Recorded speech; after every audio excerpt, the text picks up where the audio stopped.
Hoy, antes de que el mundo intente gobernarte otra vez, quiero que te detengas un instante y mires con honestidad la raíz de tu cansancio. No es solo falta de tiempo, ni exceso de tareas, ni mala suerte. Es algo más silencioso y más decisivo.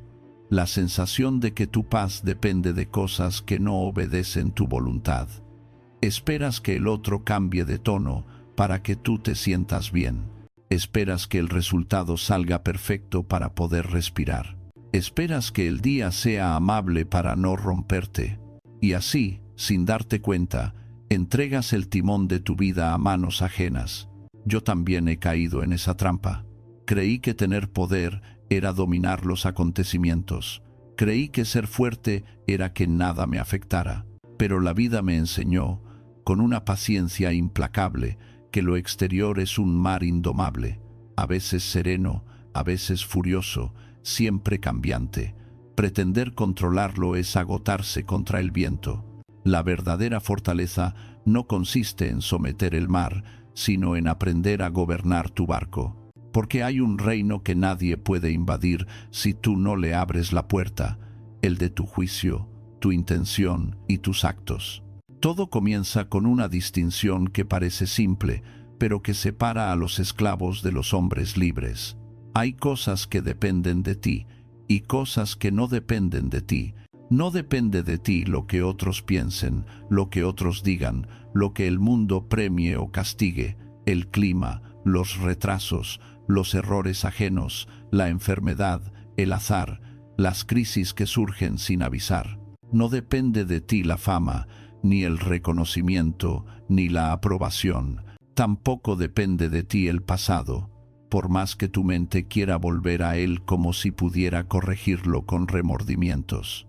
Sin embargo, sí depende de ti algo más importante que todo eso: la manera en que interpretas lo que sucede, la decisión de qué valor le das, el tipo de persona que eliges ser frente a ello. Entre el hecho y tu sufrimiento suele haber un puente invisible, tu juicio. Alguien no responde tu mensaje y tu mente declara: no le importo. Un compañero te critica y tu mente sentencia: me está humillando. Un plan se cae y tu mente se convence: todo está perdido. Pero observa, el silencio del otro es un hecho, no una condena. La crítica es un sonido, no una sentencia divina. El plan fallido es una circunstancia, no el final de tu dignidad. Lo que te hiere no es el evento, sino la historia que escribes en tu interior sobre el evento. Y si esa historia la escribes tú, entonces también tú puedes revisarla. Esa es la puerta de la libertad. No te hablo de negar lo que sientes, te hablo de comprender de dónde nace. Un impulso no es un destino, una emoción no es una orden. La mente arroja impresiones como el cielo arroja nubes. Aparecen, cambian, se deshacen. Si te aferras a cada una, vivirás arrastrado. Si aprendes a contemplarlas y a elegir, vivirás en pie. El autocontrol no es un puño cerrado que reprime, es una mano firme que guía. No es frialdad, es claridad. No es dureza, es soberanía. Cuando comprendes esto, ocurre un cambio discreto pero inmenso. Dejas de negociar tu paz con el mundo. Ya no dices: seré tranquilo si ellos son razonables. Dices: seré tranquilo porque mi tranquilidad es un deber y una elección. Ya no suplicas que el día sea fácil. Te preparas para que, sea como sea, tú puedas actuar con rectitud. Porque tu tarea no es exigirle al universo que se adapte a tus deseos, sino exigirte a ti mismo que tu conducta esté a la altura de tu conciencia. El mundo es una plaza ruidosa. Todos gritan, todos reclaman, todos pretenden arrastrarte a su ritmo. Y si no te gobiernas, serás gobernado por la prisa de otros, por el miedo de otros, por el resentimiento de otros, por la moda del momento, por la opinión más fuerte, por la provocación más barata. Pero cuando decides que lo único sagrado es lo que sí depende de ti, el ruido pierde poder. Puedes estar en medio del caos sin convertirte en caos. Puedes recibir una ofensa sin convertirte en ofensor. Puedes sufrir una pérdida sin perderte a ti mismo. Esto no te vuelve indiferente, te vuelve preciso. La precisión es una virtud rara en una época que vive de reacciones. Tú eliges no reaccionar, sino responder. Reaccionar es automático, una chispa y estallas. Responder es humano, una chispa, y tú decides qué hacer con el fuego. Hay quienes confunden libertad con hacer lo que se quiere. No, libertad es poder hacer lo correcto, incluso cuando no apetece, incluso cuando duele, incluso cuando nadie aplaude. Y esa libertad se construye, minuto a minuto, en el territorio que te pertenece. Mira tu vida y verás cuánta energía has gastado peleando contra lo inevitable. Has intentado convencer a quien no quiere entender. Has intentado forzar resultados que no estaban maduros. Has intentado anticipar cada posible desastre. Has intentado agradar a todos y te has ido perdiendo en el intento. ¿A qué costo? Al costo de tu serenidad, de tu presencia, de tu dignidad. Nadie te lo arrebató por la fuerza. Lo fuiste entregando de manera casi imperceptible cada vez que confundiste lo externo con lo esencial. Lo esencial está aquí, ahora, en la elección que haces frente a lo que ocurre. Tu elección de no mentir cuando sería cómodo, tu elección de no herir cuando estás herido, tu elección de trabajar con honestidad, aunque nadie mire, tu elección de cuidar el cuerpo que te sostiene, tu elección de callar cuando hablar solo alimentaría la vanidad, tu elección de no devolver el golpe por orgullo, tu elección de actuar con justicia incluso cuando la injusticia parece rentable. Todo eso es tuyo, todo eso te define. Todo eso, si lo practicas, te vuelve invulnerable a la tiranía de lo que no controlas. No esperes una vida sin obstáculos. Eso no existe. Espera, en cambio, convertirte en alguien que no se rompe con ellos. Cuando el destino golpea, el hombre sin gobierno interior se desmorona y culpa al mundo. El hombre con gobierno interior se endereza y pregunta qué virtud debe practicar en ese momento. Paciencia, valentía, templanza, lucidez. Esa pregunta, silenciosa y firme, cambia todo, porque te devuelve al centro, porque te recuerda que no eres un juguete de las circunstancias, sino un artesano de tu carácter. A partir de hoy, mira cada situación con esta medida simple y poderosa. Esto depende de mí. Si no depende de ti, suéltalo sin resentimiento. No lo alimentes con tus horas, no lo riegues con tu ansiedad. Si depende de ti, actúa sin demora, con calma, con precisión. Así se vuelve ligera la vida, no porque el mundo se suavice, sino porque tú dejas de cargar con lo que no te corresponde. Así comienza el autocontrol, no con un golpe de voluntad, sino con una claridad que ordena la mente y endereza el corazón. No necesitas dominar el universo, necesitas dominarte a ti mismo, y cuando lo haces, incluso un día difícil, se vuelve un campo de entrenamiento, no una condena. Porque la victoria más alta no es lograr que todo salga como deseas, sino lograr que, pase lo que pase, tú no traiciones la mejor parte de ti. En eso consiste gobernar lo que te pertenece. En eso comienza la libertad. Hay un instante, tan breve que muchos ni siquiera lo ven, en el que se decide la calidad de tu día. No es cuando suena el despertador, ni cuando llegas al trabajo, ni cuando alguien te sonríe o te desprecia. Es ese punto microscópico entre lo que te ocurre y lo que tú haces con ello. Ahí, en esa rendija, vive tu poder. Y, sin embargo, la mayoría lo entrega como quien deja caer una llave sin darse cuenta. Una palabra ajena, una notificación, un gesto ambiguo, una mirada fría, un ruido en el tráfico, una frase mal escrita en una pantalla. Basta una chispa para que el cuerpo se tense, la mente se acelere y el alma se precipite. Entonces, hablamos como si nos persiguiera un incendio, respondemos como si cada segundo fuera un juicio, actuamos como si la urgencia fuera una verdad moral.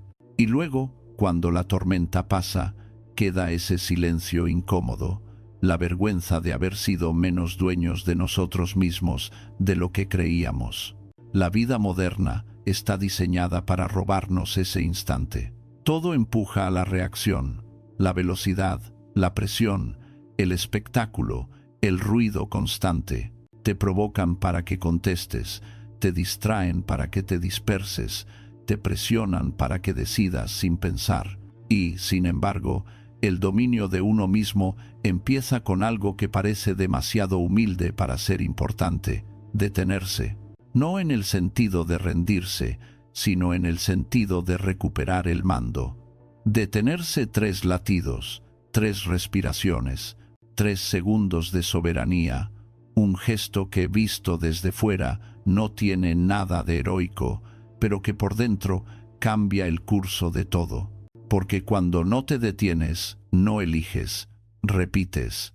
Repite tu carácter sin pulir, repites tu educación incompleta, repites viejas heridas, repites el tono de tu padre, el miedo de tu adolescencia, el rencor de tus decepciones. Repite lo que siempre prometiste no volver a hacer.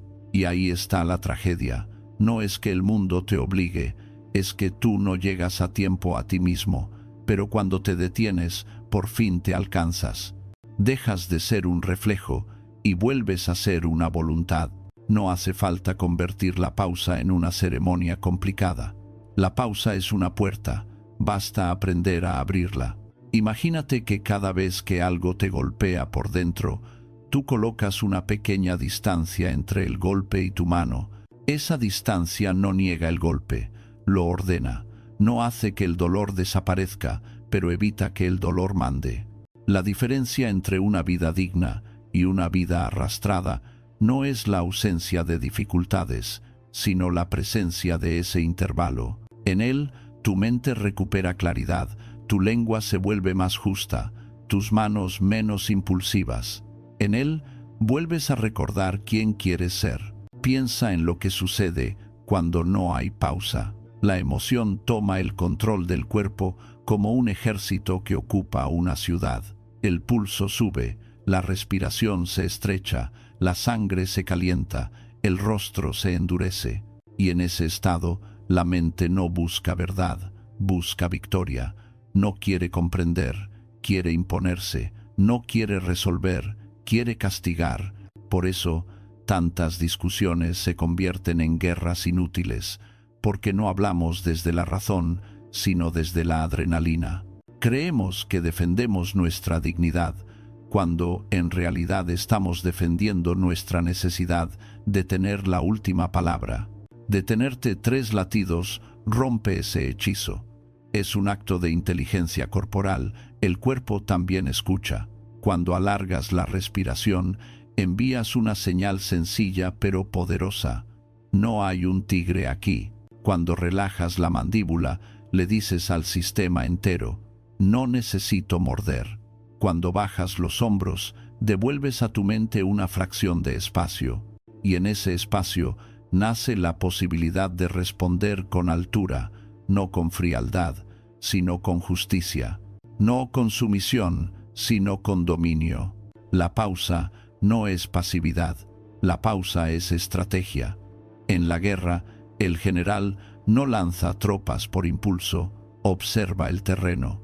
En la vida, el sabio no lanza palabras por impulso, observa su interior. Se pregunta, sin dramatismo, ¿qué está intentando hacer esta emoción conmigo? No para negarla, sino para conocerla. Hay emociones que quieren protegerte y solo han aprendido a hacerlo con violencia. Hay miedos que se disfrazan de ira para no admitir su fragilidad. Hay orgullos que se disfrazan de moral para no reconocer una herida. La pausa ilumina esos disfraces, y lo que se ilumina ya no domina con tanta facilidad.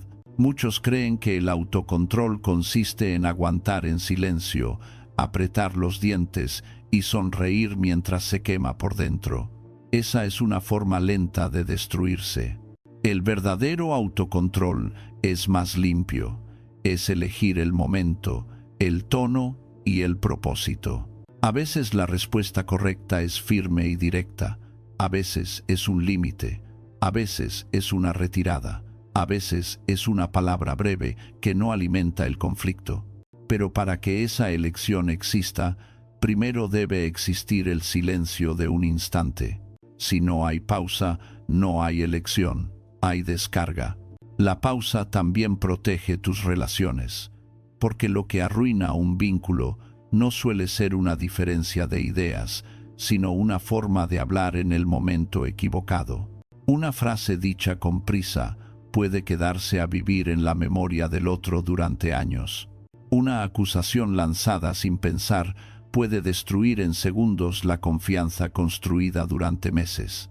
Después llegan los intentos de explicación, los «yo no quería decir eso», las disculpas a medias, las justificaciones. Pero la palabra ya salió como una flecha. La pausa es la mano que detiene el arco antes de soltarla. No te vuelve cobarde, te vuelve responsable. Y no pienses solo en las discusiones. La reacción impulsiva también gobierna tus hábitos. Te sientes vacío y abres el móvil. Te sientes tenso y comes sin hambre. Te sientes inseguro y compras algo que no necesitas. Te sientes aburrido y te pierdes en un mar de estímulos. Ahí también sirve la pausa. 3 respiraciones que te devuelven al cuerpo, que te preguntan sin palabras, ¿qué necesidad real hay detrás? A veces no es comida lo que faltaba, sino descanso. A veces no era entretenimiento, sino contacto humano. A veces no era consumo, sino dirección. La pausa desenreda la confusión. Lo más valioso de este ejercicio es que no exige condiciones ideales. No necesitas silencio perfecto, ni tiempo libre, ni un retiro en la montaña. Lo practicas en el tráfico, en la oficina, en casa, en una conversación difícil, delante de una pantalla que te enciende, en un mensaje que te tienta a contestar con veneno. Lo practicas donde la vida te encuentre, y cuanto más lo practicas, más se ensancha ese intervalo. Lo que al principio era un segundo torpe se vuelve un hábito elegante. Empiezas a notar el impulso antes de que te arrastre. Empiezas a escuchar el nacimiento de la emoción como quien escucha un trueno a lo lejos y se prepara. No porque huyas, sino porque decides. Este entrenamiento no busca que te conviertas en una estatua. Busca que te conviertas en alguien fiable, alguien que no explota por detalles, alguien que no se deja manipular por provocaciones, alguien que no se traiciona por un instante de ira. Hay una clase de respeto que el mundo concede sin palabras a quien se gobierna, el respeto que no se mendiga porque se irradia, y ese respeto empieza en lo invisible, en esos 3 latidos que nadie aplaude. Si hoy la vida te pone a prueba, que no te encuentre corriendo detrás de tus impulsos, que te encuentre presente, que te encuentre capaz de suspender el gesto automático, de detener el torrente un instante, de mirarlo con calma y elegir lo digno. 3 respiraciones no parecen gran cosa, pero ahí se construyen los destinos, en lo pequeño, repetido, silencioso. Ahí se recupera el mando. Ahí la vida deja de arrastrarte y empieza, por fin, a responder a tu carácter. Después de aprender a detener el impulso, llega un momento más sutil y por eso mismo más decisivo, elegir qué creer. Porque no basta con no reaccionar de inmediato, hay que impedir que una idea precipitada se convierta en ley dentro de ti. La mente, en cuanto percibe algo, fabrica una interpretación con la misma rapidez con la que el ojo reconoce una sombra. Lo hace para protegerte, para orientarte, para darte una sensación de control. Pero esa rapidez es peligrosa. En muchas ocasiones te ofrece una versión de la realidad que parece evidente y sin embargo es solo una suposición. Y una suposición aceptada sin examen puede gobernar tu ánimo durante horas, arruinar una conversación, distorsionar una decisión o erosionar tu confianza sin que te des cuenta. Hay un mecanismo silencioso que opera en todos, incluso en quienes se consideran racionales. Entra un estímulo, un comentario, un gesto, una ausencia, un tono, un dato incompleto, y la mente presenta una impresión, una lectura instantánea de lo que eso significa. La impresión llega con autoridad, como si viniera con sello oficial. Esto es una falta de respeto, esto es una amenaza, esto demuestra que no valgo, esto confirma que se ríen de mí, esto significa que voy a fracasar. La mente no pregunta, afirma, y cuando tú aceptas esa afirmación sin revisarla, ya no estás viendo el hecho, estás viviendo dentro de una narración. En ese punto, aunque el mundo no haya cambiado, tú ya estás en guerra. La clave está en recordar algo que se olvida con facilidad. Una impresión no es una sentencia, es una propuesta. No es la realidad, sino una posibilidad de interpretación. Y como es una propuesta, tú puedes aceptarla o rechazarla, puedes pedirle pruebas, puedes exigirle claridad, puedes decirle, aún no. Esa pequeña resistencia es una forma de higiene interior, es limpiar el cristal por el que miras el mundo. Porque si el cristal está manchado por prejuicios, inseguridades o costumbre, todo lo que veas tendrá ese color y acabarás reaccionando a fantasmas como si fueran hechos. La mente tiene una tendencia natural a completar vacíos. Cuando falta información, inventa. Cuando hay silencio, interpreta. Cuando algo es ambiguo, lo vuelve personal. Y a menudo lo vuelve personal hacia el lado más oscuro, suponiendo desprecio, rechazo o intención de daño. No porque el mundo sea así, sino porque el ego teme ser pequeño. Un mensaje sin respuesta se convierte en abandono. Una mirada neutra se convierte en juicio.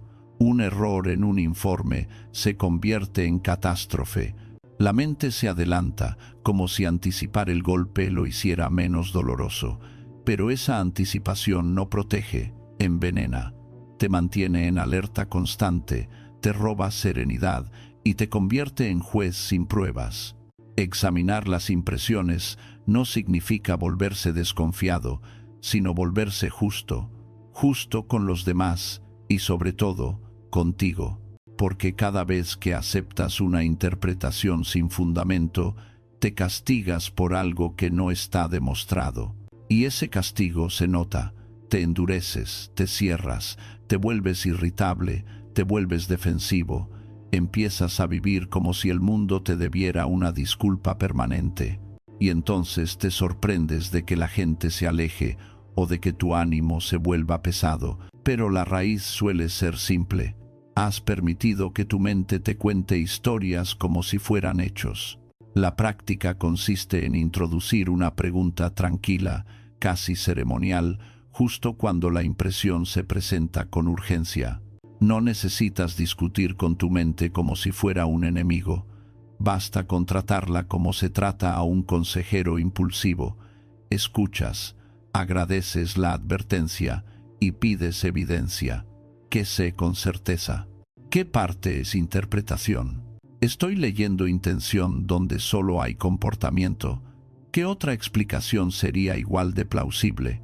Ese ejercicio no te vuelve lento, te vuelve preciso, y la precisión, en asuntos humanos, es una forma de compasión.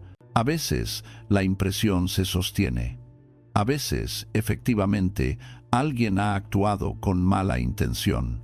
A veces, una situación sí es peligrosa, pero incluso entonces, el examen te fortalece. Actúas desde claridad, no desde ceguera. La claridad te permite elegir una respuesta proporcionada, no una explosión.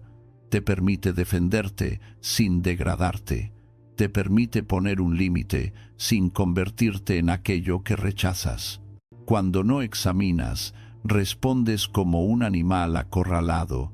Cuando examinas, respondes como un ser humano consciente de su dignidad. Hay un engaño muy común: creer que lo que sientes demuestra la verdad de lo que piensas. Si me siento humillado, es que me han humillado. Si me siento ignorado, es que me ignoran. Pero el sentimiento no es un tribunal. El sentimiento es un mensajero. Trae información sobre tu estado, sobre tus expectativas, sobre tus heridas, sobre tus valores. Puede ser un mensajero sabio o puede estar confundido. Si lo tomas como juez, vivirás condenado por emociones momentáneas. Si lo tomas como mensajero, aprenderás. El autocontrol, en este nivel, es la capacidad de recibir el mensaje sin entregarle el martillo.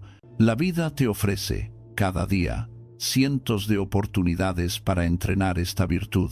Alguien te corrige y tu mente susurra: te están atacando. Un jefe te pide algo y tu mente protesta: no valoran lo que haces. Ves una foto ajena y tu mente murmura: tu vida es menos. Te equivocas en algo pequeño y tu mente sentencia: siempre arruinas todo. En todos esos casos, lo más peligroso no es el evento, sino la rapidez con la que aceptas un juicio absoluto. Siempre, nunca, todos, nadie. Palabras grandes, verdades pobres. Cuando aparecen, conviene detenerlas como se detiene a un testigo poco fiable. Hay una forma de examen que es especialmente poderosa por su sencillez: separar la descripción de la interpretación. Descripción: no me respondió en 2 horas. Interpretación: no le importo. Descripción: frunció el ceño al verme. Interpretación: me desprecia. Descripción: me pidieron que repitiera una tarea. Interpretación: no soy competente. La descripción suele ser breve y neutra. La interpretación suele ser emocional y grandilocuente. Cuando haces esta separación, recuperas el suelo. Ya no estás luchando contra un monstruo, estás mirando un hecho manejable, y desde un hecho manejable, la acción correcta aparece con más facilidad. Esto no se trata solo de protegerte del sufrimiento innecesario, se trata de proteger tu carácter, porque lo que crees determina cómo actúas. Si crees que te atacan, atacas. Si crees que te desprecian, desprecias. Si crees que el mundo es hostil, te vuelves hostil. La mente crea el clima interior y el clima interior crea el comportamiento. Por eso, examinar impresiones es una tarea moral, no solo psicológica. Es impedir que la mentira, aunque sea involuntaria, se convierta en conducta. Hay una nobleza silenciosa en quien no se deja arrastrar por su primera lectura. No es ingenuidad, es grandeza. Es concederle a la realidad el derecho a ser más compleja que tu miedo. Es concederle al otro el derecho a no ser un villano en tu historia. Y, al mismo tiempo, es concederte a ti mismo el derecho a no vivir como un acusado permanente. La serenidad nace de esa justicia, la justicia de no condenar sin pruebas, la justicia de no coronar una impresión con la autoridad de un hecho. Con el tiempo, este hábito transforma tu mirada. Empiezas a ver con más limpieza, te vuelves menos reactivo, menos susceptible a provocaciones, menos dependiente del drama. Dejas de interpretar cada gesto como un examen sobre tu valor. Tu valor ya no está en manos de impresiones pasajeras, sino en la coherencia de tu conducta. Y así, incluso cuando el mundo es confuso, tú no te confundes por dentro. Esa es una libertad rara y profunda. La libertad de no creerlo todo, la libertad de no ser rehén de tu propio pensamiento. La mente seguirá ofreciendo impresiones, porque ese es su oficio, pero tú puedes decidir si las conviertes en verdad. Cada vez que eliges examinar antes de firmar, fortaleces tu centro. No necesitas perfección, necesitas vigilancia. No necesitas eliminar las interpretaciones, necesitas disciplinarlas. Y en esa disciplina, silenciosa y constante, empieza a crecer algo que no depende de la suerte, una claridad interior que te acompaña en cualquier circunstancia y que, a la larga, vale más que cualquier triunfo exterior. Una vez que la mente aprende a no dejarse arrastrar por cada impresión, aparece un adversario más antiguo y más seductor que cualquier insulto o provocación. No golpea, promete, no grita, susurra, no amenaza, acaricia. Es el deseo cuando se vuelve amo, cuando deja de ser un impulso natural y se convierte en una exigencia. El deseo, en su forma sana, es solo una corriente de vida que empuja a cuidar el cuerpo, a buscar compañía, a construir, a crear. Pero en su forma enferma se disfraza de necesidad absoluta y entonces empieza a dictar órdenes. Pide alivio inmediato, placer inmediato, confirmación inmediata.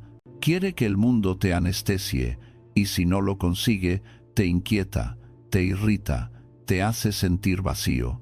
En ese punto ya no disfrutas lo que tomas, lo tomas para dejar de sentir. Y esa es una puerta directa a la servidumbre. La época actual alimenta a ese amo con una generosidad brutal.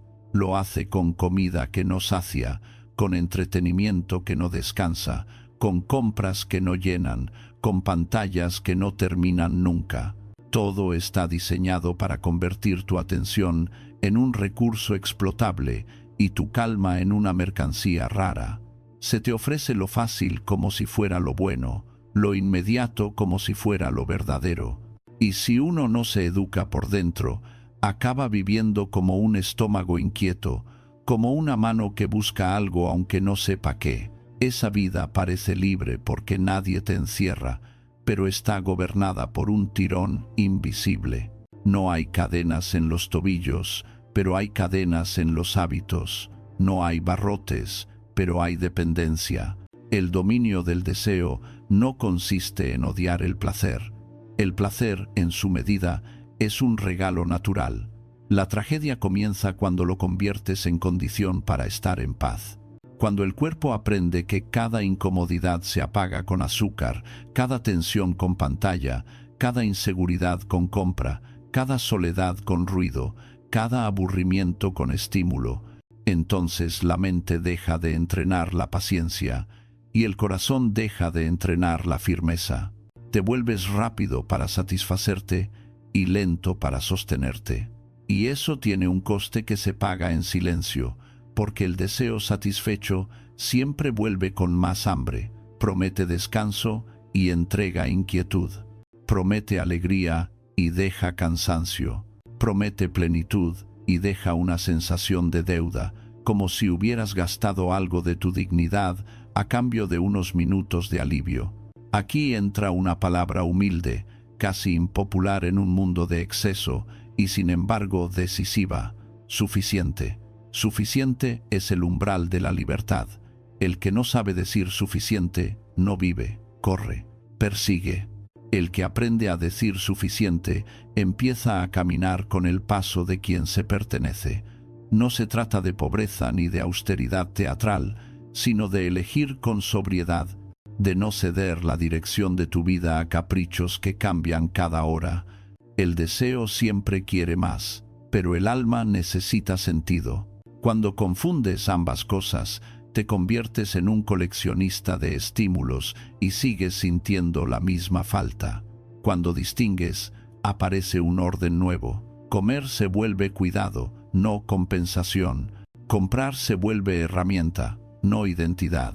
Descansar se vuelve restauración, no huida. Disfrutar se vuelve gratitud, no droga. Para sostener esa palabra, suficiente, hace falta una disciplina simple y profunda. Aprender a esperar, no como castigo, sino como entrenamiento. El deseo se comporta como un niño que pide a gritos y promete que no sobrevivirá si no se le da ahora mismo. Si cedes cada vez, el niño crece caprichoso. Si lo educas, el niño aprende que no manda. La espera corta es un arma limpia. No destruye el deseo, lo pone en su sitio. Unos minutos de demora bastan para que el impulso pierda parte de su tiranía. En ese margen, el cuerpo baja el volumen y la mente recupera dirección. La espera enseña una verdad. No todo lo que apetece conviene, y no todo lo que conviene apetece. Y sin esa verdad, la vida se vuelve una suma de decisiones pequeñas que, acumuladas, construyen un carácter débil, aunque uno se crea fuerte. También ayuda una práctica antigua que parece incómoda, pero que libera con una eficacia sorprendente: elegir de vez en cuando una incomodidad voluntaria. No para presumir, no para castigarse, sino para recordar quién manda. Caminar sin auriculares. Comer algo sencillo cuando podrías elegir el exceso. Apagar el móvil durante un tramo del día y soportar el silencio. Decir no a un capricho que solo buscaba llenar un hueco emocional. Cada acto así es un mensaje claro al interior. Tu bienestar no está en venta, tu voluntad no se alquila, y lo más importante es que esos gestos no empobrecen la vida, la limpian. Al quitar lo superfluo, el placer recupera su dignidad y deja de ser una urgencia. La comida vuelve a saber a comida, el descanso vuelve a ser descanso, la conversación vuelve a ser presencia, la música vuelve a ser belleza, la vida vuelve a tener textura.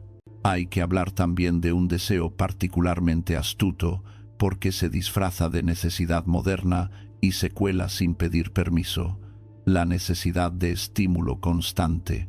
No es solo el móvil, es la incapacidad de estar a solas con uno mismo sin buscar distracción. El dedo se mueve por inercia, el ojo busca novedad, la mente pide chispas. Ese hábito entrena una atención frágil, y una atención frágil hace frágil la voluntad. Porque si no se puede sostener la mirada, tampoco se puede sostener una decisión. Sin atención no hay profundidad. Sin profundidad, todo se vuelve superficial, incluso el sufrimiento, y por eso no se aprende nada de él.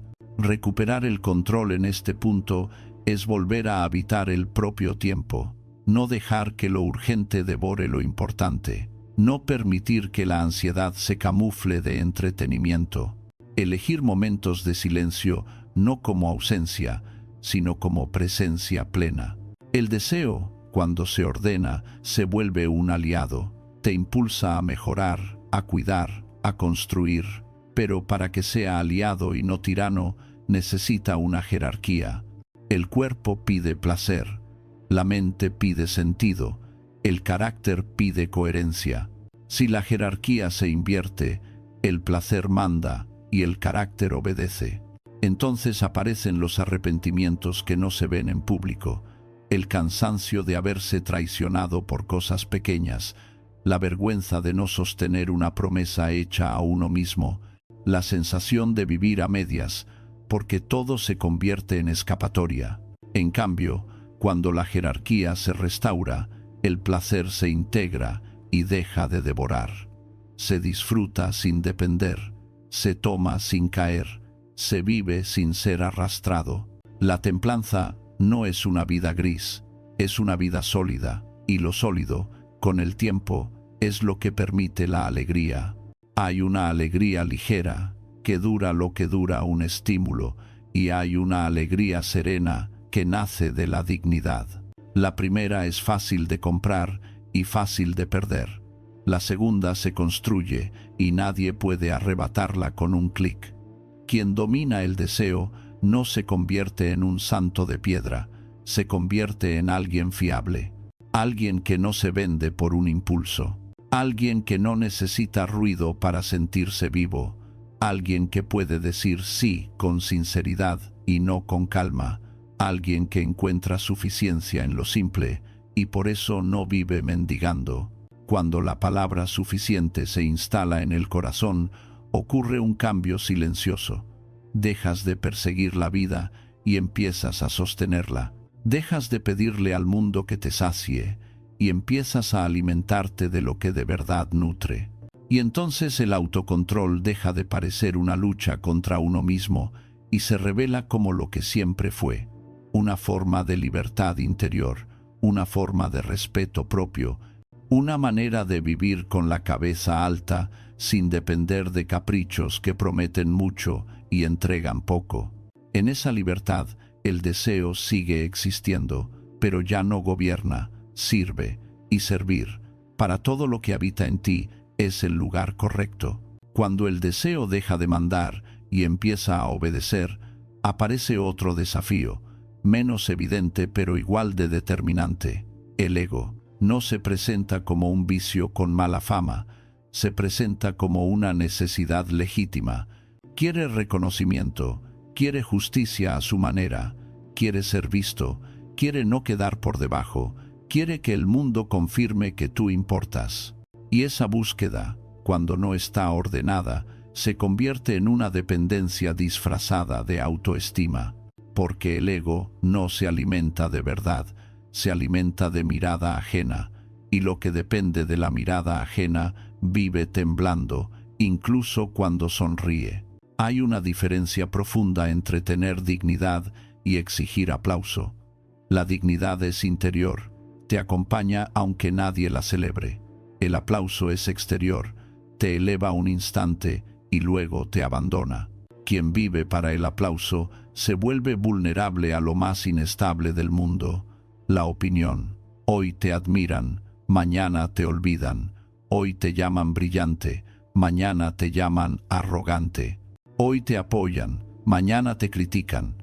Y si tú colocas tu centro ahí, tu ánimo se convertirá en una hoja al viento, subirá con la alabanza, caerá con el reproche. No harás lo correcto por ser correcto, sino por cómo se ve. Y en ese momento has perdido algo más valioso que la reputación. Has perdido la sinceridad contigo mismo. El ego también se disfraza de orgullo moral. Se indigna, se siente superior, se cree más consciente, más merecedor, más víctima, más incomprendido. Busca tener razón, no comprender. Busca ganar, no crecer. Y en esa postura se vuelve rígido. Un ego rígido no aprende, porque aprender exige admitir ignorancia. Un ego rígido no mejora, porque mejorar exige reconocer defectos. Un ego rígido no ama bien, porque amar bien exige ceder espacio. Por eso, muchas veces, el sufrimiento no viene de lo que ocurre, sino de la obsesión por lo que tu imagen debe representar. Sufres porque no te entienden como quieres. Sufres porque no te tratan como crees merecer. Sufres porque alguien no te valida. Y, sin darte cuenta, conviertes tu vida en una escena donde necesitas ser aprobado para respirar. La cura no es humillarse, la cura es recuperar la medida, volver a poner en el centro lo único que merece estar ahí, la virtud, no como palabra antigua, sino como dirección concreta. Virtud es actuar con sabiduría cuando la confusión invita a la prisa. Virtud es actuar con justicia cuando la emoción pide venganza. Virtud es actuar con valentía cuando el miedo quiere esconderse. Virtud es actuar con templanza cuando el impulso quiere dominar. Ese es el tipo de grandeza que no depende de la audiencia, y precisamente por eso es una grandeza real, porque nadie puede quitártela sin tu consentimiento. El ego pregunta, ¿qué van a pensar de mí? La virtud pregunta, ¿qué debo hacer? El ego pregunta, ¿me respetan? La virtud pregunta, ¿soy digno de respeto? El ego pregunta, ¿gano? La virtud pregunta, ¿actúo bien? En esa diferencia se decide el carácter, y el carácter, aunque no haga ruido, acaba decidiendo el destino. Quien se obsesiona con la imagen puede triunfar un tiempo y quedar vacío. Quien se concentra en la virtud puede pasar desapercibido y vivir firme, con una paz que no se compra. Hay un tipo de libertad que llega cuando aceptas que no estás aquí para ser admirado, sino para ser íntegro. La integridad no es perfección, es coherencia. Es no traicionarte por quedar bien. Es no mentir para evitar incomodidad. Es no exagerar para impresionar. Es no hacer teatro de tu bondad. Es trabajar con honestidad aunque nadie mire. Es tratar con respeto incluso cuando te provocan. Es decir lo necesario sin crueldad. Es mantener una promesa hecha a uno mismo. Todo eso construye una autoridad silenciosa. Y esa autoridad, curiosamente, termina generando el respeto que el ego perseguía desesperadamente, pero sin depender de él. El ego necesita que los demás cambien para que tú estés en calma. La virtud te permite estar en calma aunque los demás no cambien, y eso transforma tus relaciones. Dejas de competir en conversaciones, dejas de cobrar deudas emocionales, dejas de convertir cada desacuerdo en una amenaza a tu valor. Empiezas a escuchar sin pensar en tu respuesta. Empiezas a admitir un error sin sentir que te reduces. Empiezas a pedir perdón sin sentir que pierdes. Esa es la madurez. No la ausencia de heridas, sino la capacidad de no defenderlas como si fueran coronas. La época actual, además, multiplica la tentación del ego porque convierte la vida en escaparate. Se mide la valía con números, con reacciones, con comentarios, con comparaciones. Se confunde visibilidad con importancia, se confunde ruido con mérito. Y, en ese ambiente, el ego se vuelve hambriento y ansioso. Quiere demostrar, mostrar, justificar, exhibir. Quiere estar siempre en escena. Pero el precio de estar siempre en escena es no estar nunca en casa. Y tu casa interior, si la descuidas, se vuelve un lugar extraño. Te acostumbras a vivir hacia afuera y te cuesta estar contigo. Te acostumbras a construir una versión y te olvidas de construir un carácter. Por eso es tan valioso practicar algo que no brilla, hacer bien lo pequeño, cuidar la palabra cuando nadie puede premiarte por ello, ser puntual aunque no te vigilen, no tomar lo que podrías tomar, no aprovecharte de la debilidad ajena, no buscar la ventaja cuando sería fácil. Son acciones discretas, casi invisibles, y sin embargo son las que educan el alma, porque la virtud no se demuestra en lo extraordinario, sino en lo cotidiano, en lo que haces cuando no hay aplauso, en lo que eliges cuando no hay castigo, en lo que sostienes cuando nadie te mira. Hay también una forma de humildad que no es rebajarse, sino ubicarse, recordar que uno es parte de algo más grande, una ciudad, una familia, un tiempo, una humanidad entera. Cuando te recuerdas eso, el ego pierde su dramatismo. Tus problemas siguen siendo reales, pero ya no son el centro del universo. Tus logros siguen siendo valiosos, pero ya no son tu identidad entera. Tus errores siguen doliendo, pero ya no te definen como si fueran una condena. Te vuelves más ligero sin volverte superficial. Te vuelves firme sin volverte duro. Te vuelves capaz de construir sin necesidad de exhibirte. Y entonces cambia el modo en que recibes la crítica y el elogio. El elogio ya no te emborracha, lo agradeces y continúas, porque sabes que no te pertenece del todo. La crítica ya no te destruye. La escuchas, filtras lo útil, sueltas lo injusto y continúas, porque sabes que tampoco te pertenece del todo. Ni el aplauso es un trono, ni la crítica es una sentencia. Ambos son ruidos alrededor del camino. El camino real es otro. Actuar con rectitud, con lucidez, con humanidad. Cuando el ego se aquieta, no pierdes fuerza, ganas dirección. La energía que antes gastabas en defender una imagen se vuelve energía para construir una vida. Dejas de vivir en permanente comparación y empiezas a vivir en permanente mejora. Dejas de preguntarte cómo te ven y empiezas a preguntarte cómo estás viviendo. Y esa pregunta, sostenida en el tiempo, es una brújula más fiable que cualquier opinión. La grandeza más alta no es ser admirado, es ser digno, incluso cuando nadie aplaude. Es mantenerte fiel a tu mejor parte cuando la tentación te ofrece atajos. Es actuar bien, no para parecer bueno, sino porque es lo único que tiene sentido para un alma que se respeta. Ese es el lugar donde el ego se vuelve pequeño y la virtud crece. Y cuando la virtud crece, crece también una paz sólida, una paz que no depende de la aprobación, una paz que no se derrumba ante el desprecio, una paz que no hace ruido, pero que sostiene toda una vida.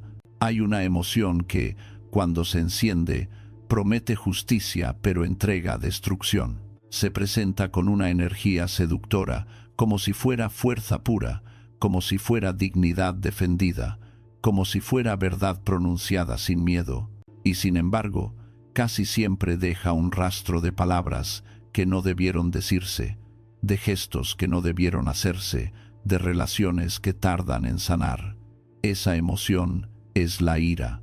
La ira no nace de la valentía, nace de una mezcla de dolor, orgullo y sensación de amenaza. Es un mecanismo antiguo. El cuerpo se prepara para atacar cuando se siente acorralado. El problema es que hoy no nos acorrala un depredador, nos acorralan un tono, una opinión, un malentendido, un comentario, y reaccionamos como si la vida estuviera en juego. Lo peor no es sentir ira, lo peor es creer que la ira te da derecho a perder la nobleza. La ira suele convencerte de que tu reacción está justificada. Si no respondo fuerte, me pasarán por encima. Si no les pongo en su sitio, se repetirán. Si no exploto, pareceré débil. Pero observa con calma, la ira no te hace más respetable, te hace más previsible. No te hace más claro, te hace más estrecho. La mente se convierte en un túnel, solo ve la ofensa, solo busca el golpe, solo quiere el momento de triunfo. Y en ese túnel se pierde la proporción. Se exagera, se generaliza, se endurece la palabra, se confunde firmeza con crueldad. Después, cuando la adrenalina baja, queda el vacío, el daño ya hecho, el orgullo herido, la energía desperdiciada. La ira te hace sentir poderoso durante un instante, pero te deja más pobre por dentro. Dominar la ira no es suprimirla como quien tapa una olla a presión. Lo que se reprime con violencia, regresa con violencia. Dominar la ira es convertirla en información y no en mando. Es mirarla como se mira una tormenta. No se le discute, se la atraviesa con inteligencia. La ira trae un mensaje. Algo en mí se siente amenazado. Esa amenaza puede ser real o puede ser simbólica. Puede ser un límite que se está cruzando o puede ser un orgullo que se siente cuestionado. El primer paso, que parece simple y sin embargo cambia el destino de muchas conversaciones, es nombrarla sin dramatismo. Estoy sintiendo ira. Nombrarla no la alimenta, la delimita. Lo que no se nombra se confunde con el yo entero. Lo que se nombra se convierte en un estado pasajero. El segundo paso es tratar con el cuerpo antes de tratar con el mundo. La ira es química. Entra en la sangre, tensa los músculos, calienta el rostro, acelera la respiración. En ese estado, la mente no razona bien. Pretender ser justo mientras el cuerpo está en alarma es como intentar escribir con la mano temblando. Por eso es tan importante bajar la intensidad física, alargar la exhalación, relajar la mandíbula, aflojar el puño, caminar unos pasos, beber agua, sentir los pies en el suelo. No es un truco, es una declaración de soberanía. Le estás diciendo a tu organismo, no me gobiernas. Y cuando el cuerpo baja el volumen, la mente recupera claridad. El tercer paso es elegir el tipo de fuerza que quieres encarnar.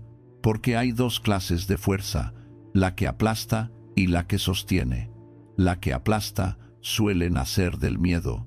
La que sostiene nace de la confianza.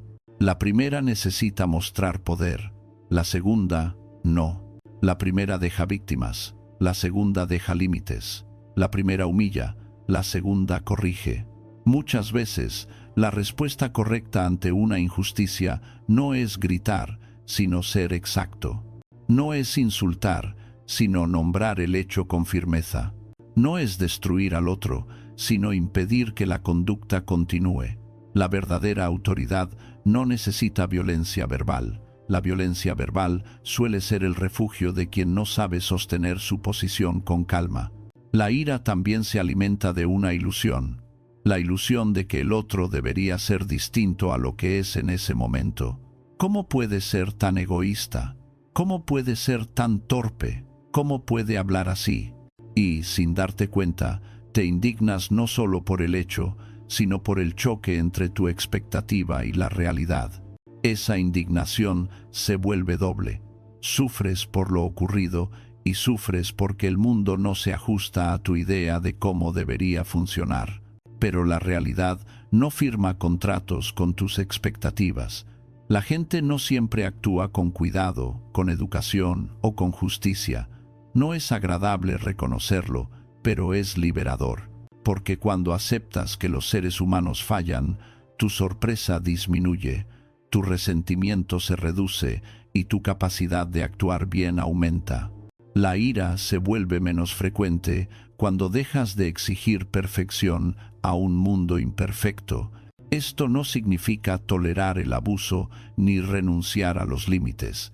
Significa poner límites sin envenenarte. El resentimiento es una herida que uno se mantiene abierta para recordar que le han hecho daño. Parece lealtad a la justicia, pero a menudo es lealtad al orgullo. Te mantiene atado al ofensor incluso cuando ya no está. Te roba presencia, te roba alegría, te roba amplitud. La disciplina más alta es no permitir que la ofensa ocupe tu mente más tiempo del necesario. No por olvido ingenuo, sino por higiene del alma. No para absolverlo todo, sino para no vivir encadenado a lo que te hirió. Hay una mirada que desarma la ira sin convertirte en débil, la compasión disciplinada.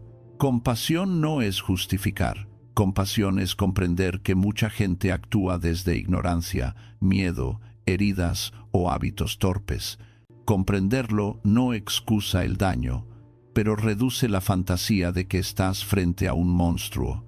A menudo estás frente a alguien que no sabe gobernarse, y cuando lo ves así, tu respuesta puede ser firme, sin ser cruel.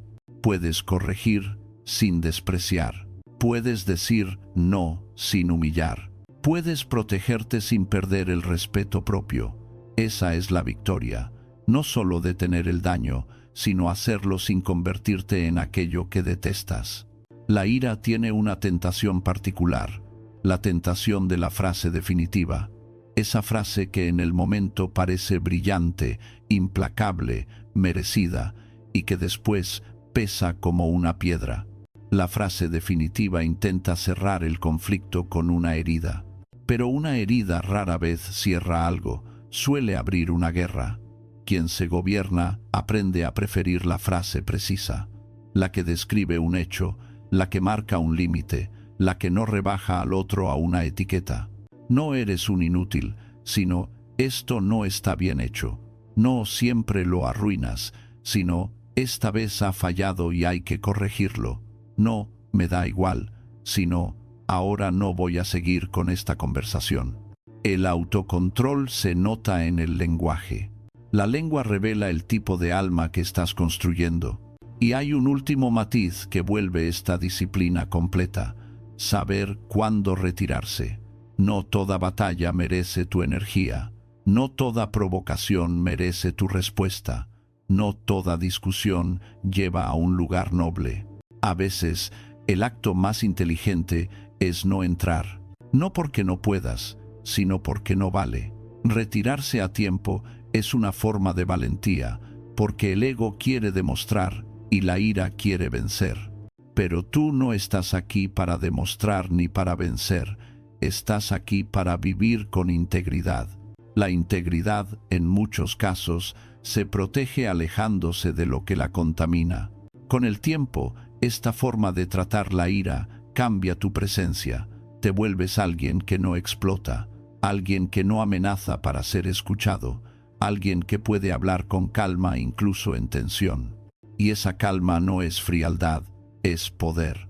Un poder que no necesita escenificar nada. Un poder que pone límites sin perder humanidad.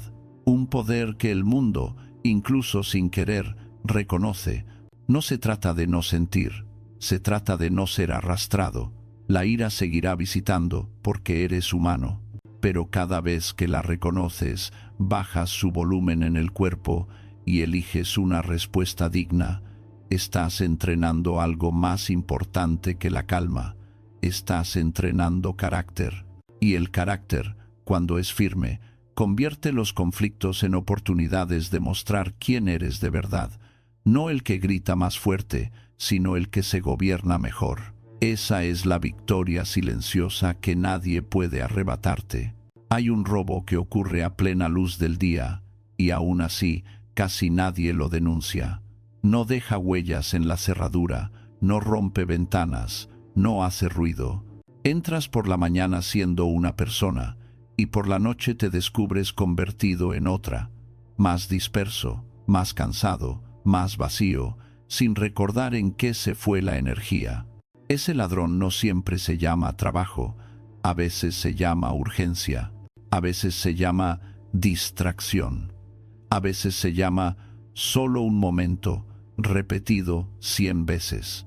Lo más inquietante es que, cuando te roba tiempo, no te roba algo que puedas recuperar mañana, te roba vida. Porque la vida no se guarda en una cuenta, no se aplaza, no se repone. La vida sucede mientras estás mirando a otro lado. Quien no vigila su tiempo acaba viviendo como si fuera inmortal. Se permite perder horas en discusiones sin destino, en contenidos que no alimentan, en preocupaciones que no resuelven, en pendientes que se multiplican sin sentido. Y al final del día llega esa frase que suena inocente y es trágica. No me ha dado tiempo, como si el tiempo fuera un visitante caprichoso que decide si se presenta o no. En realidad, el tiempo siempre estuvo. Lo que faltó fue guardia, lo que faltó fue frontera, porque el tiempo, si no lo proteges, se lo llevan, y lo que se lo lleva no siempre es un enemigo.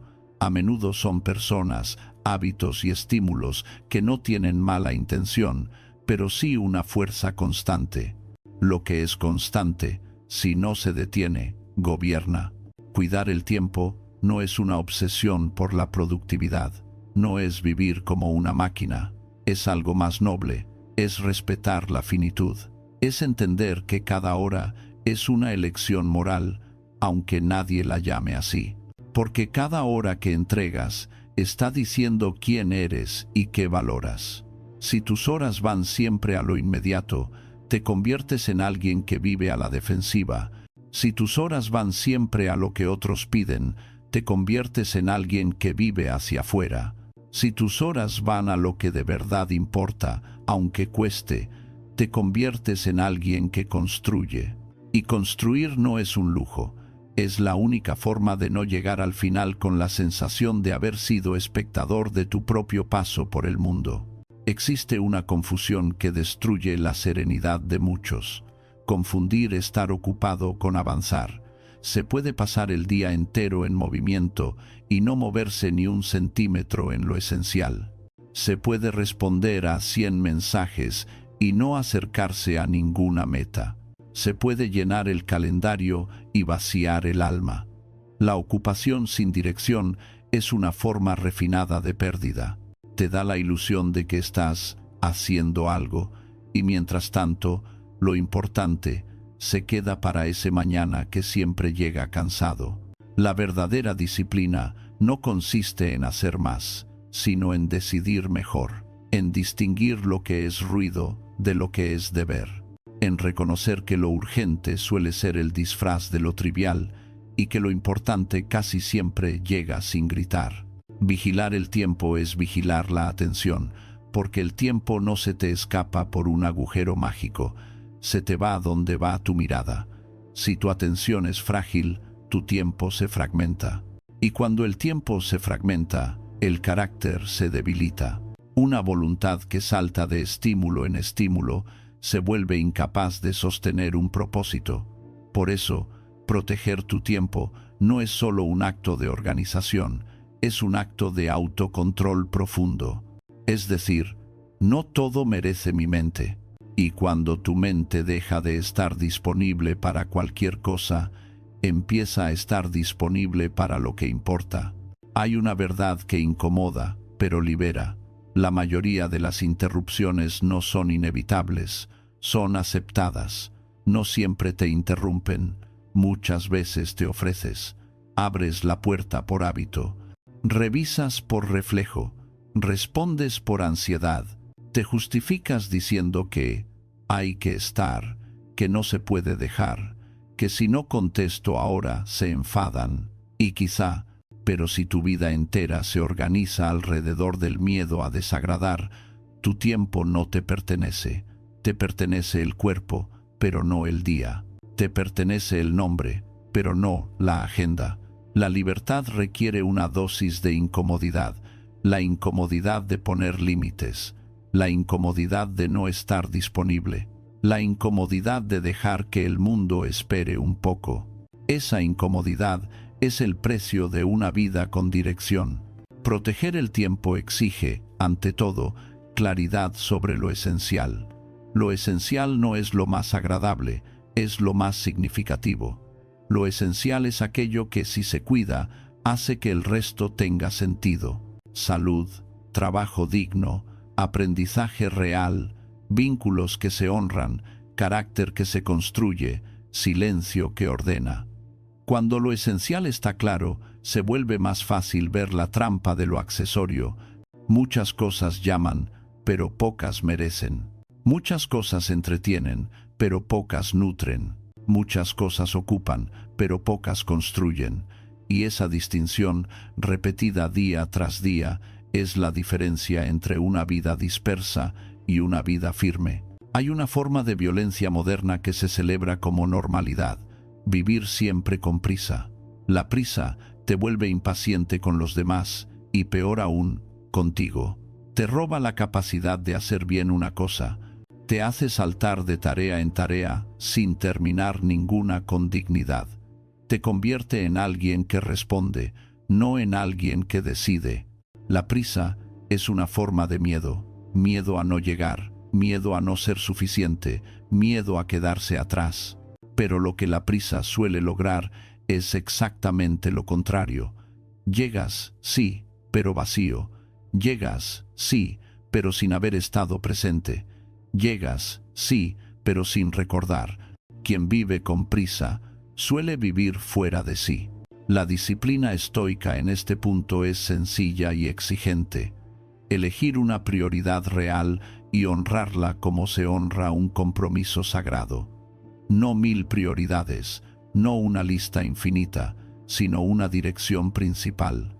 Cuando existe esa dirección, el día deja de ser una avalancha y se convierte en una ruta. La ruta puede tener obstáculos, pero no se pierde. El ruido puede sonar, pero no manda. Y, sobre todo, la mente descansa, porque descansar no es solo dormir. Descansar es no vivir en guerra con lo que no termina. La mente descansa cuando sabe que lo importante tuvo su lugar.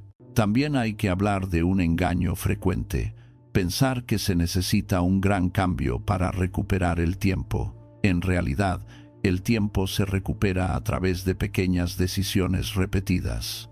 No es una revolución, es una vigilancia. Es no empezar el día regalando la atención a lo primero que brilla. Es decidir cuándo se consulta lo externo, en lugar de vivir consultándolo cada minuto. Es crear tramos del día donde nadie entra sin permiso. Es hacer una cosa completa antes de abrir la siguiente puerta. Es terminar con la sensación de haber vivido, no solo de haber sobrevivido.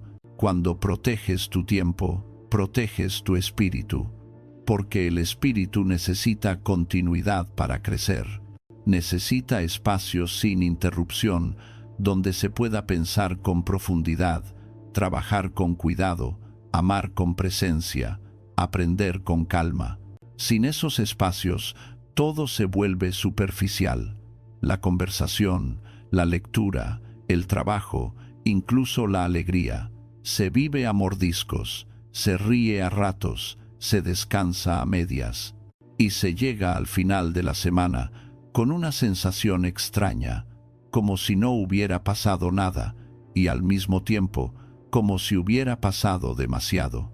Hay una dignidad silenciosa en quien administra su día con respeto, no porque sea rígido, sino porque es consciente, no porque desprecie a los demás, sino porque no se abandona.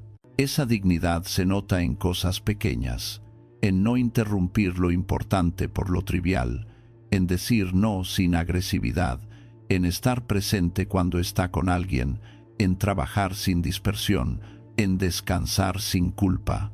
El tiempo, entonces, deja de ser un enemigo y se vuelve un aliado.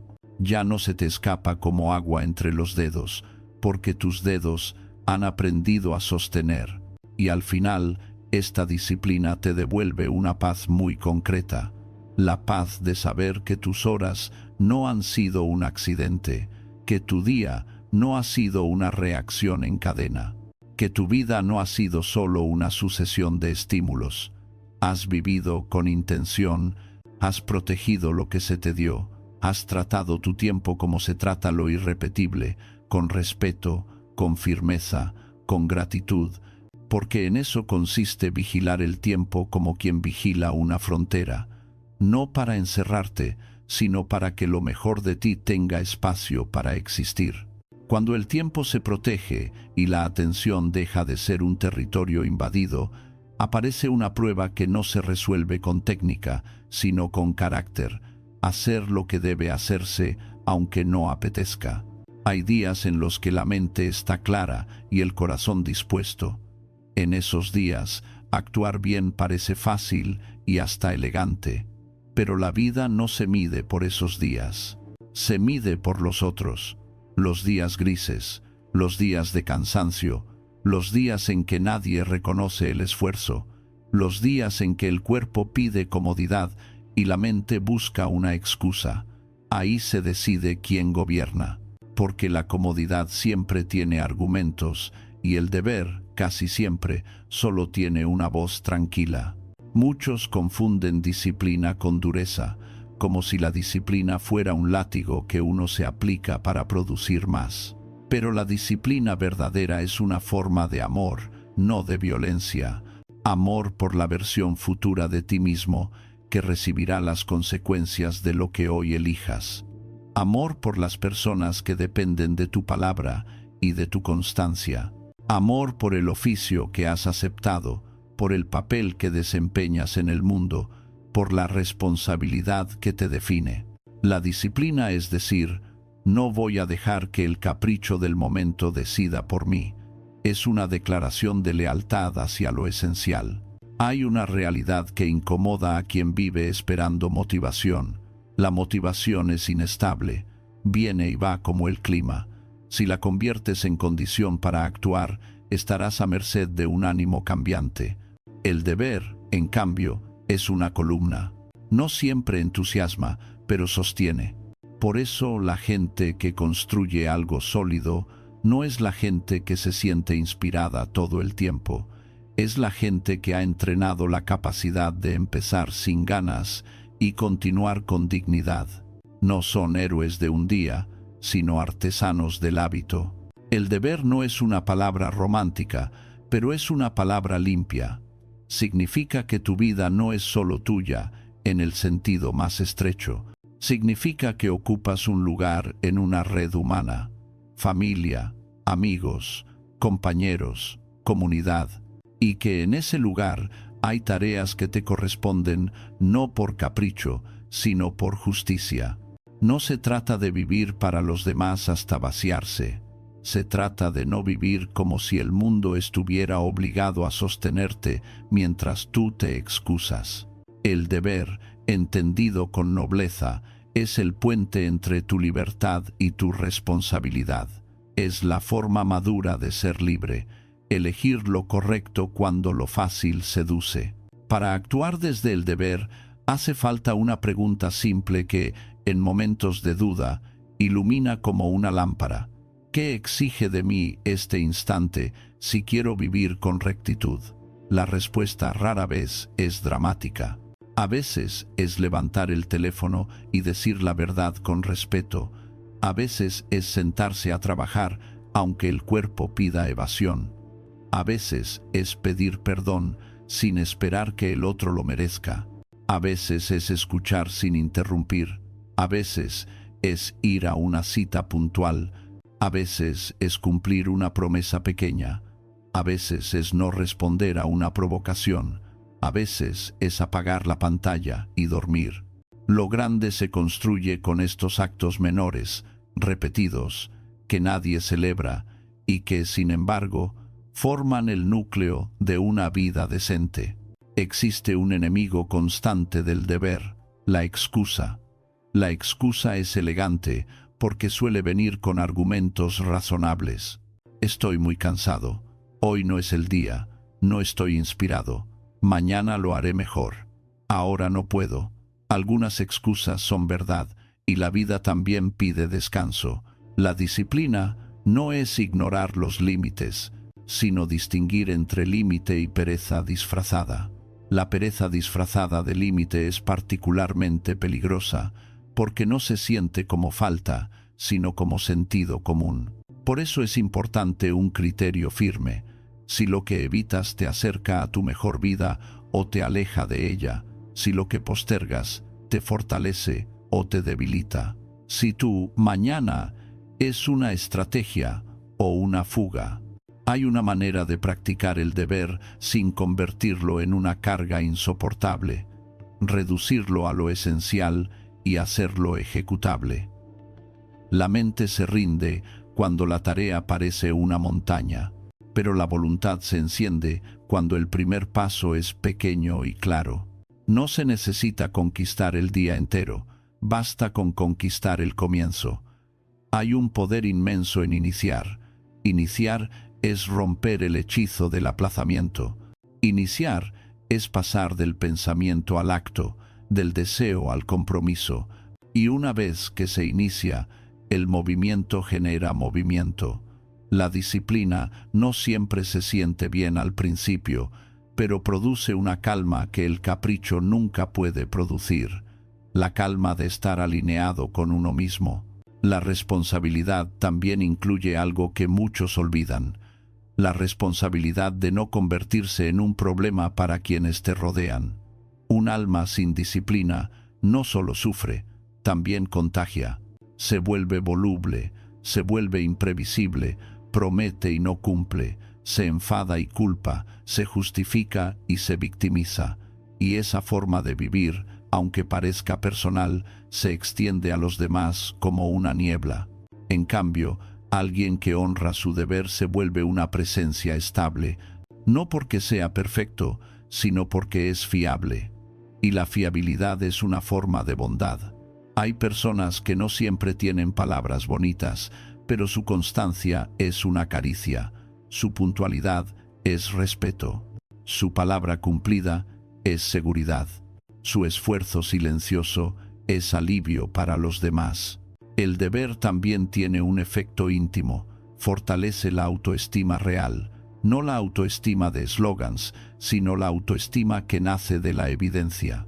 La mente deja de preguntarse si vales, porque empieza a ver que cumples, empieza a ver que sostienes, empieza a ver que no te abandonas. Esa evidencia interior es más sólida que cualquier cumplido y, con el tiempo, se convierte en confianza.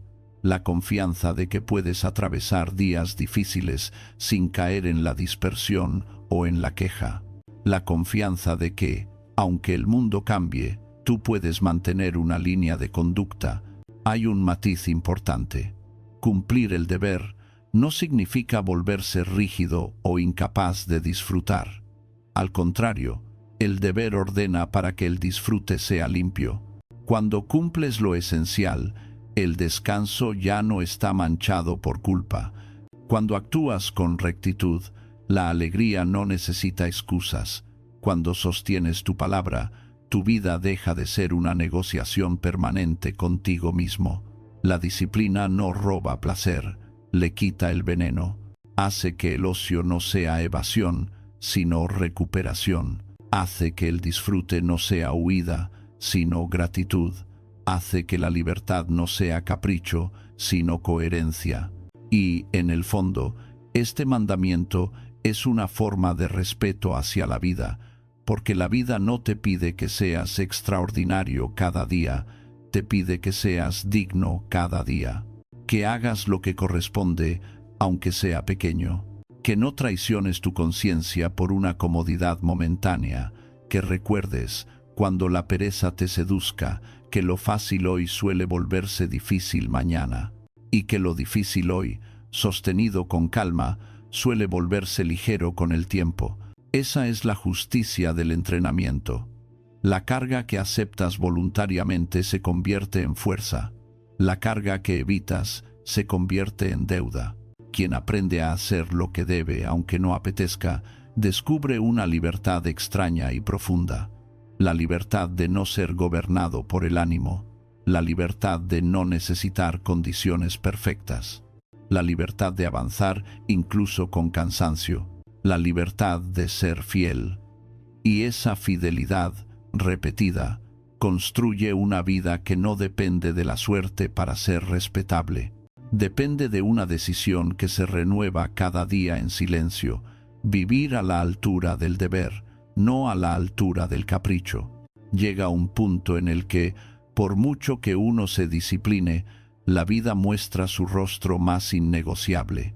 Habrá cosas que no podrás cambiar. Puedes ordenar tu mente, templar tu carácter, gobernar tus impulsos, proteger tu tiempo, cumplir tu deber, y aún así, el mundo seguirá trayendo pérdidas, injusticias, enfermedades, giros inesperados, despedidas, fracasos, encuentros que no controlas y rupturas que no elegiste. En ese punto se revela una verdad que separa al espíritu frágil del espíritu fuerte. El sufrimiento no desaparece por completo, pero puede dejar de dominarte. Hay una manera de vivir en la que lo inevitable no te rompe, sino que te forma. Y esa manera se llama aceptar sin rendirse. Mucha gente confunde aceptación con derrota. Cree que aceptar es bajar los brazos, renunciar a la dignidad, dejar que todo pase por encima. Esa confusión es comprensible, porque en la cultura del control se nos enseña que solo vale lo que se conquista. Pero la aceptación estoica no es pasividad, es lucidez, es mirar la realidad de frente y decir, esto ya está aquí, no para celebrarlo, no para justificarlo, sino para dejar de discutir con lo irreparable. Discutir con lo irreparable es un tipo de violencia interior, es gastar fuerza en una guerra imposible, es pelear contra el hecho de que los seres humanos fallan, de que los cuerpos envejecen, de que los planes se tuercen, de que el azar existe. Esa pelea no cambia el mundo, solo te erosiona por dentro. Aceptar es retirar la energía del resentimiento y devolverla al acto. Es dejar de preguntarte por qué a ti y preguntarte qué harás con lo que te tocó. Es dejar de repetir la escena en la cabeza como si pudieras reescribirla y empezar a vivir desde el presente, que es el único lugar donde tu voluntad tiene manos.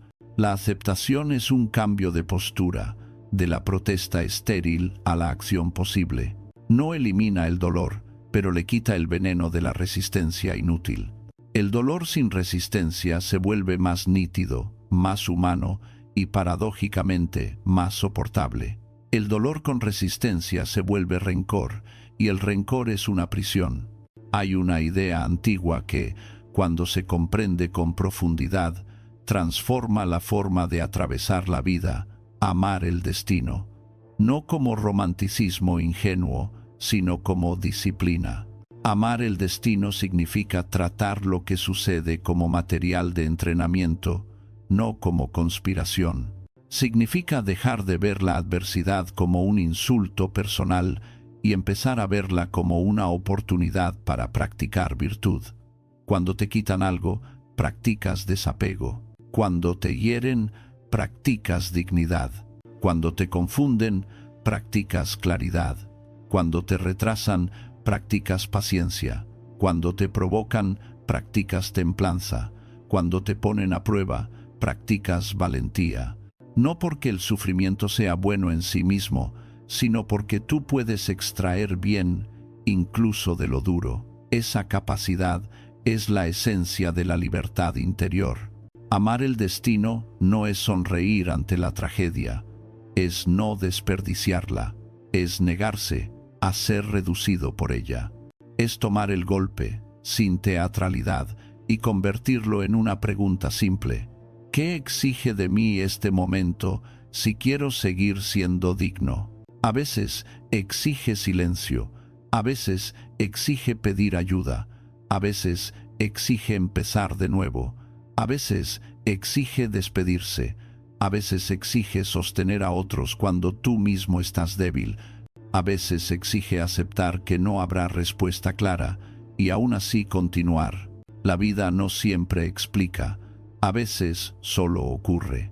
Y el alma fuerte no exige explicaciones para comportarse con altura.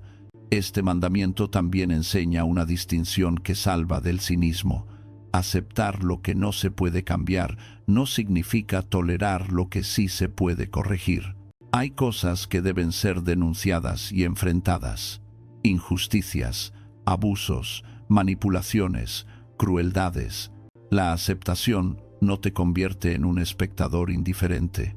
Te convierte en alguien que actúa sin odio, y actuar sin odio es más difícil, pero más limpio, porque el odio contamina tu juicio y suele convertirte en una versión oscura de lo que combates.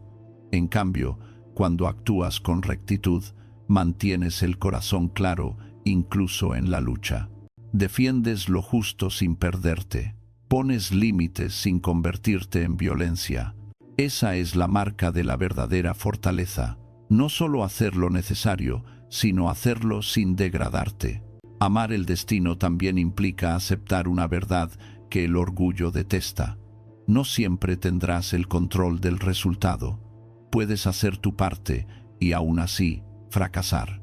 Puedes actuar con excelencia y, aún así, ser malinterpretado. Puedes ser honesto y aún así perder. Si tu paz depende de ganar, vivirás nervioso.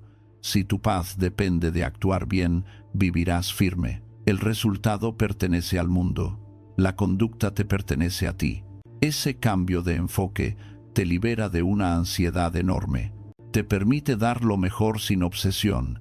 Te permite trabajar con intensidad sin desesperación. Te permite amar sin poseer.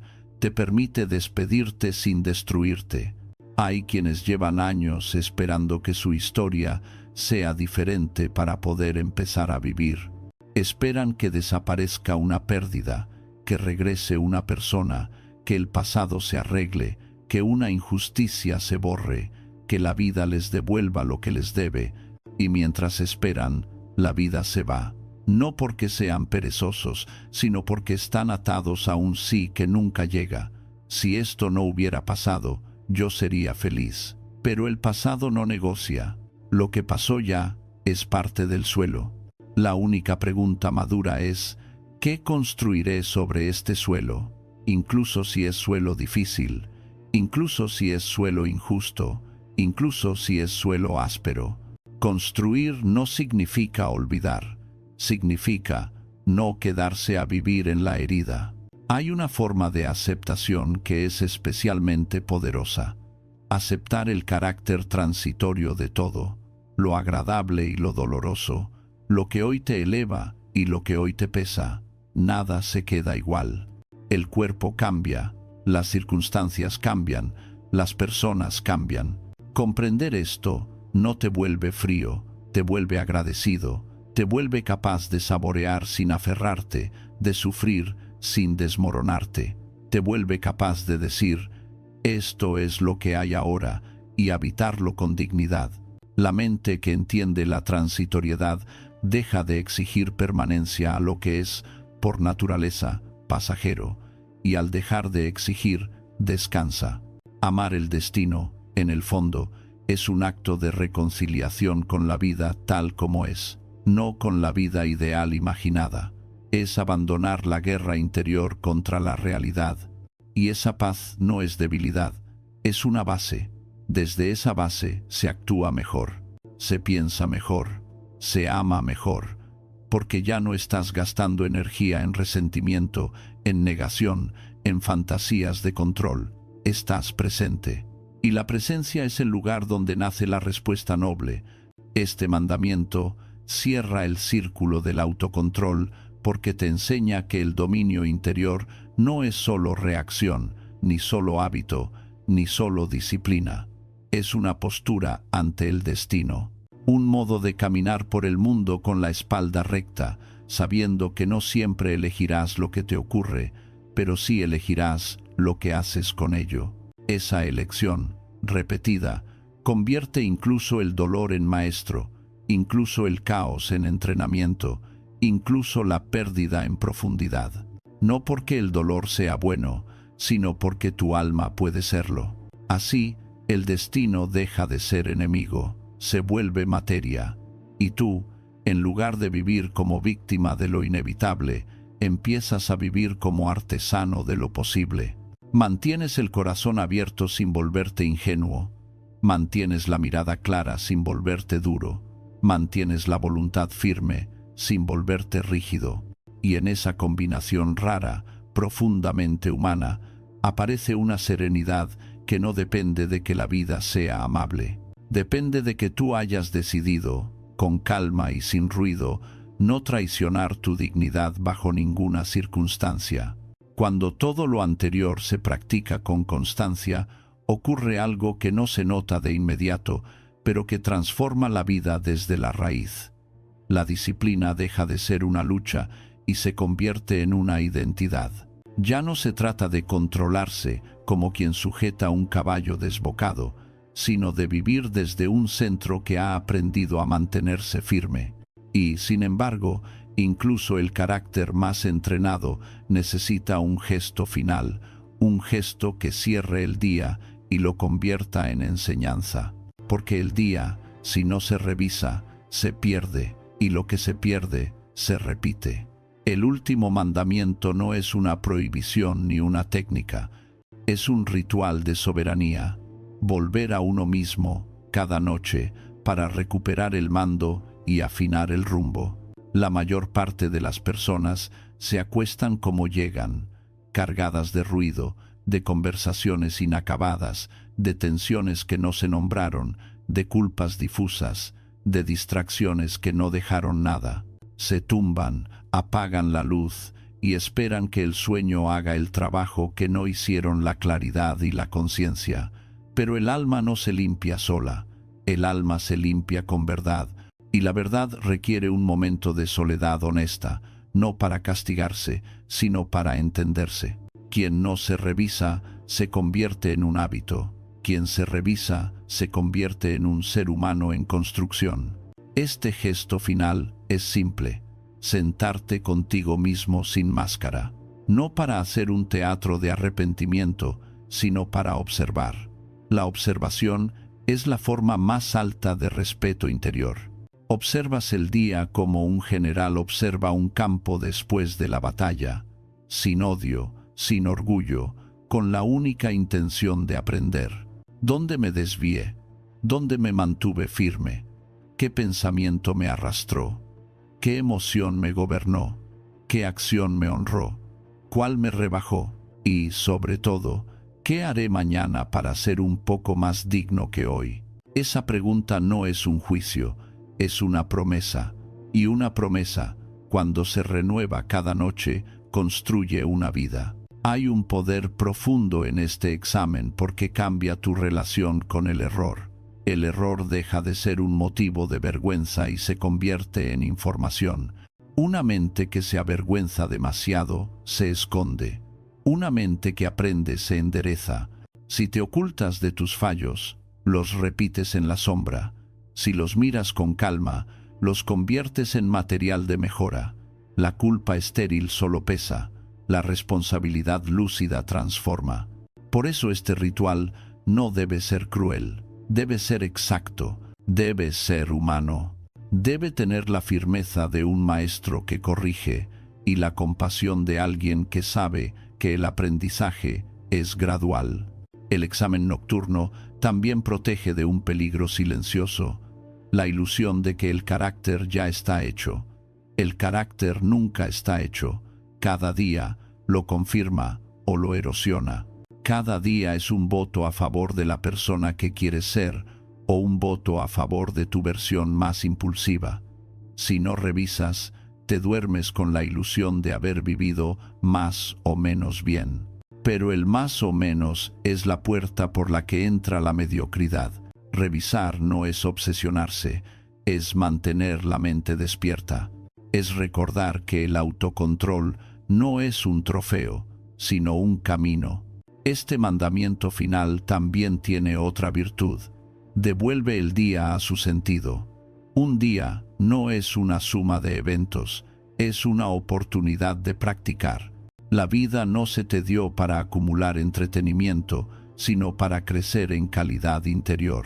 Y esa calidad no se mide por lo que posees, sino por cómo respondes. Por eso, al revisar, conviertes el día en escuela. Si hubo ofensa, observas cómo respondiste. Si hubo tentación, observas qué elegiste. Si hubo prisa, observas dónde perdiste presencia. Si hubo deber, observas si lo honraste. Si hubo tristeza, observas cómo la trataste. Si hubo alegría, observas si la viviste con gratitud o con ansiedad. Y al observar, empiezas a ver patrones. Lo que parecía azar se vuelve claro. Lo que parecía así soy se revela como hábito, y lo que es hábito puede educarse. El ritual no necesita palabras grandilocuentes. Basta con unas líneas, pero líneas limpias. 3 momentos del día son suficientes para sostener el rumbo. Primero, reconocer una cosa que hiciste bien y que merece ser reforzada, porque el alma también se fortalece con reconocimiento justo. Segundo, señalar un fallo sin excusas, con precisión, sin insultarte, porque el carácter crece cuando la verdad es directa. Tercero, elegir una acción concreta para mañana, pequeña pero real, que sea un paso hacia tu versión más íntegra. Esta forma de revisar evita 2 extremos, el orgullo que se cree perfecto y la culpa que se cree inútil. Entre ambos está la postura noble. Estoy aprendiendo y me tomo en serio. Con el tiempo, esta práctica genera algo rarísimo: coherencia. La coherencia es la paz de no vivir dividido, la paz de no decir una cosa y hacer otra, la paz de no prometerse y fallarse siempre, la paz de mirar la vida sin sentir que uno se está engañando. La coherencia no llega por inspiración, llega por repetición, por constancia, por esa fidelidad silenciosa de revisar, ajustar y volver a intentarlo sin dramatismo. A base de noches así, la vida deja de ser un conjunto de accidentes emocionales y se convierte en una obra consciente. Este mandamiento final también cierra el ciclo, porque te devuelve al principio, al territorio interior. Cada noche recuperas el trono. Cada noche recuerdas que, aunque el mundo haya sido caótico, tú sigues siendo responsable de tu parte. Cada noche limpias el ruido ajeno para escuchar tu propia voz. Y esa voz, cuando se escucha con honestidad, es más sabia de lo que creías. Porque en el fondo todos sabemos cuándo hemos actuado con nobleza y cuándo no. El problema no es la ignorancia, es la distracción. La revisión nocturna es lo contrario de la distracción, es presencia concentrada, es verdad pequeña, es humildad activa. Cuando esta disciplina se vuelve hábito, se produce un cambio extraordinario. Empiezas a levantarte con dirección, no con euforia, sino con claridad. El día ya no te golpea como a alguien desprevenido, porque vienes de una noche en la que te miraste con sinceridad. Tu mente no necesita inventar excusas, porque ya has decidido ser responsable. Tu corazón no necesita endurecerse, porque ya has aprendido a ser firme sin crueldad. Tu voluntad no necesita esperar condiciones perfectas, porque ya se ha entrenado en lo posible. Y así, al final, lo que parecía un conjunto de mandamientos se revela como una forma de vida. Una vida en la que no dependes de la aprobación para estar en paz, ni del placer para sentirte completo, ni de la ausencia de conflicto para ser digno. Una vida en la que la calma no es un accidente, sino una elección repetida. Una vida en la que el autocontrol no es una jaula, sino una libertad interior. Porque el hombre verdaderamente libre no es el que hace lo que quiere, sino el que puede querer lo correcto y sostenerlo.